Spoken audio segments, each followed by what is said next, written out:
ॐ कृष्णाय वासुदेवाय हरये परमात्मने प्रणतः क्लेशनाशाय गोविंदाय नमो नमः।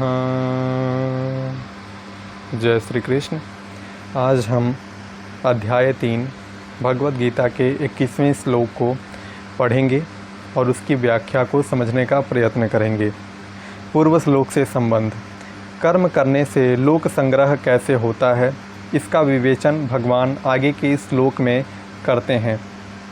यद्ददाचरित श्रेष्ठस्त देवतरो जनः स यत् प्रमाणं कुरुते लोक अस्तदनुवर्तते। अर्थात श्रेष्ठ मनुष्य जो आचरण करता है, दूसरे मनुष्य वैसा वैसा ही आचरण करते हैं।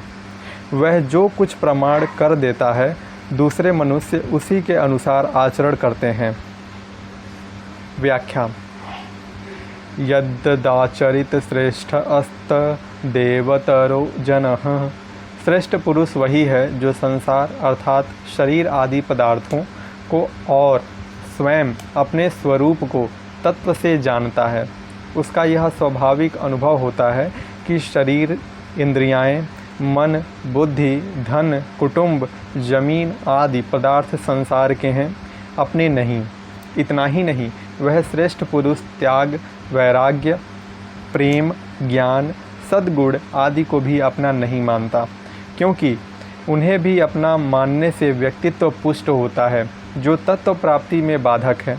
मैं त्यागी हूँ, मैं वैरागी हूँ, मैं सेवक हूँ, मैं भक्त हूँ आदि भाव भी व्यक्तित्व को पुष्ट करने वाले होने के कारण तत्व प्राप्ति में बाधक होते हैं।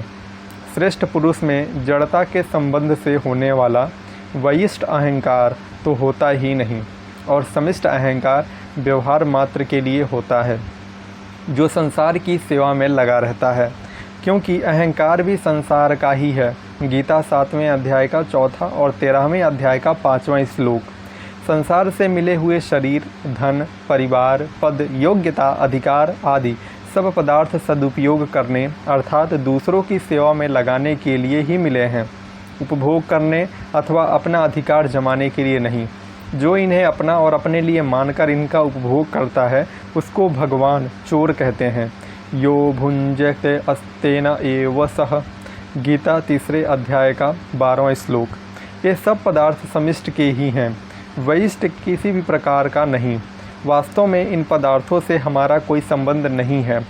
श्रेष्ठ पुरुष के अपने कहलवाने वाले शरीर आदि पदार्थ अर्थात संसार के होने से स्वतः स्वाभाविक संसार की सेवा में लगते हैं। संपूर्ण प्राणियों के हित में उसकी स्वाभाविक प्रवृत्ति होती है। देने के भाव से समाज में एकता, प्रेम उत्पन्न होता है और लेने के भाव से संघर्ष उत्पन्न होता है। देने का भाव उद्धार कराने वाला और लेने का भाव पतन कराने वाला होता है।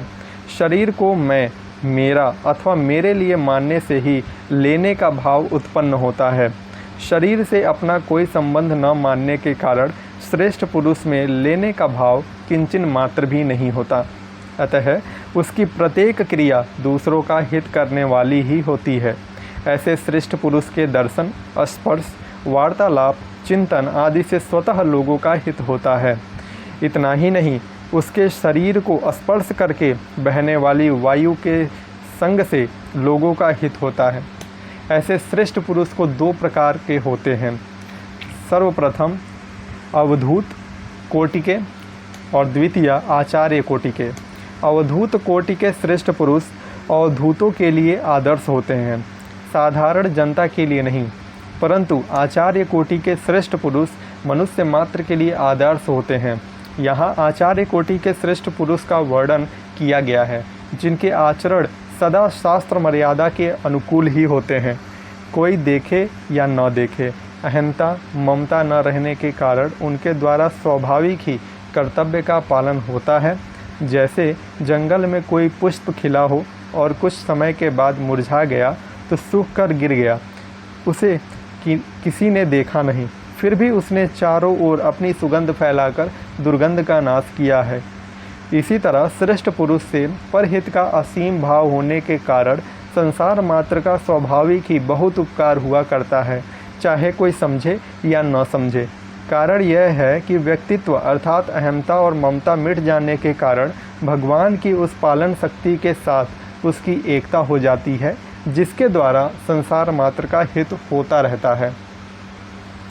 जैसे एक ही शरीर के सब अंग भिन्न भिन्न होने पर भी एक ही हैं, जैसे किसी भी अंग में पीड़ा होने पर मनुष्य उसे अपनी पीड़ा मानता है, ऐसे ही संसार के सब प्राणी भिन्न भिन्न होने पर भी एक ही हैं।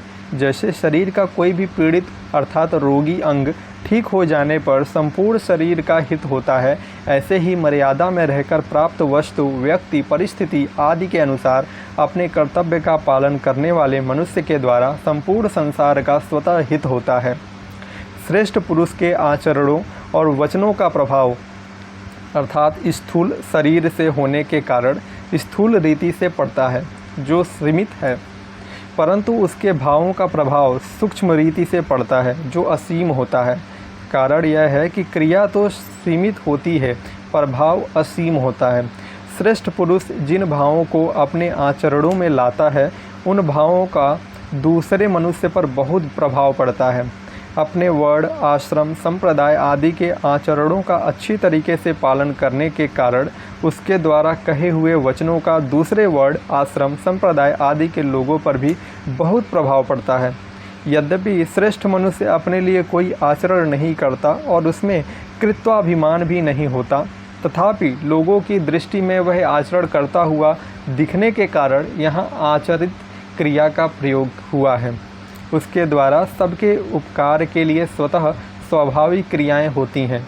अपना कोई स्वार्थ न रहने के कारण उसकी छोटी बड़ी प्रत्येक क्रिया लोगों का स्वतः हित करने वाली होती है, यद्यपि उसके लिए कोई कर्तव्य नहीं है।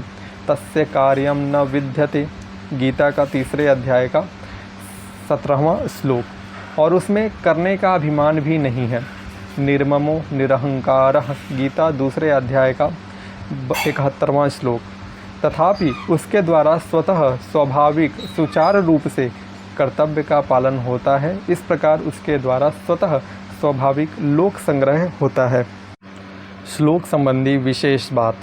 प्रायः देखा जाता है कि जिस समाज, संप्रदाय, जाति, वर्ण, आश्रम आदि में जो श्रेष्ठ मनुष्य कहलाते हैं और जिनको लोग श्रेष्ठ मानकर आदर की दृष्टि से देखते हैं, वे जैसा आचरण करते हैं उस समाज, संप्रदाय, जाति आदि के लोग भी वैसा ही आचरण करने लग जाते हैं। अंतःकरण में धन और पद का महत्व एवं लोभ रहने के कारण लोग अधिक धन वाले अर्थात लखपति, करोड़पति तथा ऊंचे पद वाले अर्थात नेता, मंत्री आदि पुरुषों को श्रेष्ठ मान लेते हैं और उन्हें बहुत आदर की दृष्टि से देखते हैं। जिनके अंतःकरण में जड़ वस्तुओं अर्थात धन, पद आदि का महत्व है, वे मनुष्य वास्तव में न तो स्वयं श्रेष्ठ होते हैं और न श्रेष्ठ व्यक्ति को समझ ही सकते हैं। जिसको वे श्रेष्ठ समझते हैं वह भी वास्तव में श्रेष्ठ नहीं होता। यदि उनके हृदय में धन का अधिक आदर है तो उन पर अधिक धन वालों का ही प्रभाव पड़ता है, जैसे चोर पर चोरों के सरदार का ही प्रभाव पड़ता है।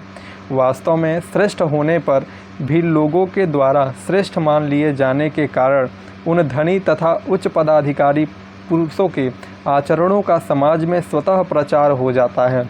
जैसे धन के कारण जो श्रेष्ठ माने जाते हैं, वे पुरुष जिन जिन उपायों से धन कमाते हैं और जमा करते हैं, उन उपायों का लोगों में स्वतः प्रचार हो जाता है, चाहे वे उपाय कितने ही गुप्त क्यों न हो। यही कारण है कि वर्तमान में झूठ, कपट, बेईमानी, धोखा, चोरी आदि बुराइयों का समाज में किसी पाठशाला में पढ़ाए बिना ही स्वतः प्रचार होता चला जा रहा है। यह दुख और आश्चर्य की बात है कि वर्तमान में लोग लखपति को तो श्रेष्ठ मान लेते हैं, पर प्रतिदिन भगवान नाम का लाख नाम जप करने वाले को श्रेष्ठ नहीं मानते। वे यह विचार ही नहीं करते कि लखपति के मरने पर एक कौड़ी भी साथ नहीं जाएगा, जबकि भगवान नाम का जप करने वाले के मरने पर पूरा का पूरा भगवान नाम रूप धन उसके साथ जाएगा, एक भी भगवान नाम पीछे नहीं रहेगा। अपने अपने स्थान या क्षेत्र में जो पुरुष मुख्य कहलाते हैं, उन अध्यापक, व्याख्यानदाता, आचार्य, गुरु, नेता, शासक, महंत, कथावाचक, पुजारी आदि सभी को अपने आचरणों पर विशेष सावधानी रखने की बड़ी भारी आवश्यकता है, जिससे दूसरों पर उनका अच्छा प्रभाव पड़े। इसी प्रकार परिवार के मुख्य व्यक्ति अर्थात मुखिया को भी अपने आचरणों पर पूरी सावधानी रखने की आवश्यकता है, कारण कि मुख्य व्यक्ति की ओर सबकी दृष्टि रहती है। रेलगाड़ी के चालक के समान मुख्य व्यक्ति पर विशेष जिम्मेवारी रहती है। रेलगाड़ी में बैठे अन्य व्यक्ति सोए भी रह सकते हैं, पर चालक को सदा जागृत रहना पड़ता है। उसकी थोड़ी भी असावधानी दुर्घटना हो जाने की संभावना रहती है। इसीलिए संसार में अपने अपने क्षेत्र में श्रेष्ठ माने जाने वाले सभी पुरुषों को अपने आचरणों पर विशेष ध्यान रखने की बहुत आवश्यकता है। स यत् प्रमाणम कुरुते लोक अस्तदनुवर्तते, जिसके अंतःकरण में कामना, ममता, आसक्ति, स्वार्थ, पक्षपात आदि दोष नहीं हैं और नाशवान पदार्थों का महत्व या कुछ भी लेने का भाव नहीं है, ऐसे मनुष्य के द्वारा कहे हुए वचनों का प्रभाव दूसरों पर स्वतः पड़ता है और वे उसके वचनानुसार स्वयं आचरण करने भी लग जाते हैं। यहाँ यह शंका हो सकती है कि जब आचरण की बात कह दी तब प्रमाण के कहने की क्या आवश्यकता है, और प्रमाण की बात कहने पर आचरण के कहने की क्या आवश्यकता है। इसका समाधान यह है कि यद्यपि आचरण मुख्य होता है, तथापि एक ही मनुष्य के द्वारा सभी वर्णों, आश्रमों, संप्रदायों आदि के भावों का आचरण करना संभव नहीं है। अतः श्रेष्ठ मनुष्य स्वयं जिस वर्ण, आश्रम आदि में है, उसी के अनुसार तो वह सांगोपांग आचरण करता ही है, और अन्य वर्ण, आश्रम, संप्रदाय आदि के लोगों के लिए भी वह अपने वचनों से, शास्त्र, इतिहास आदि के प्रमाण से यह शिक्षा देता है कि अपने लिए कुछ न करके संपूर्ण प्राणियों के हित के भाव से अपने अपने वर्ण, आश्रम, संप्रदाय आदि के अनुसार कर्तव्य का पालन करना कल्याण का सुगम और श्रेष्ठ साधन है। गीता 18वें अध्याय का 45वां श्लोक। उसके वचनों से प्रभावित होकर दूसरे वर्ण, आश्रम, संप्रदाय आदि के लोग उसके कहे अनुसार अपने अपने कर्तव्यों का पालन करने लग जाते हैं।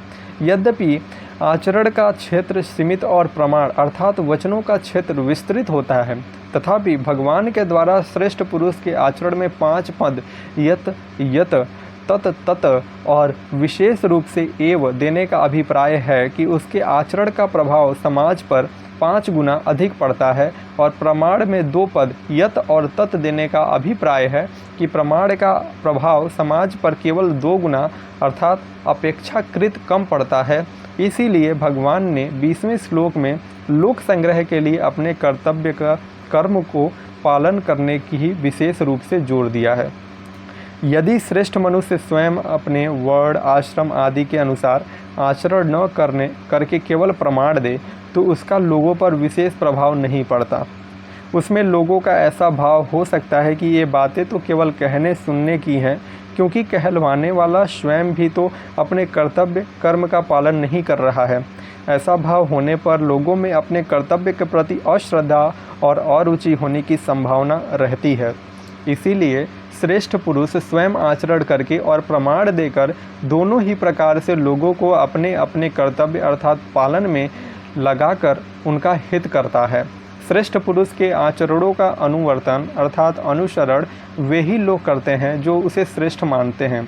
अतः वास्तव में श्रेष्ठ होने पर भी अगर कोई मनुष्य उसे श्रेष्ठ नहीं मानता, तो वह उस श्रेष्ठ पुरुष के आचरणों और वचनों के अनुसार आचरण नहीं कर सकेगा। वर्तमान में पारमार्थिक अर्थात भगवत संबंधी भावों का प्रचार करने वाले बहुत से पुरुषों के होने पर भी लोगों पर उन भावों का प्रभाव बहुत कम दिखाई देता है। इसका कारण यही है कि प्रायः वक्ता जैसा कहता है वैसा स्वयं पूरा आचरण नहीं करता। स्वयं आचरण करके कही गई बात गोली से भारी बंदूक से समान है, जो गोली के छूटने पर आवाज़ के साथ साथ मार भी करती है। इसी के विपरीत आचरण में लाए बिना कही गई बात केवल बारूद से भरी बंदूक के समान है, जो केवल आवाज़ करके ही शांत हो जाती है।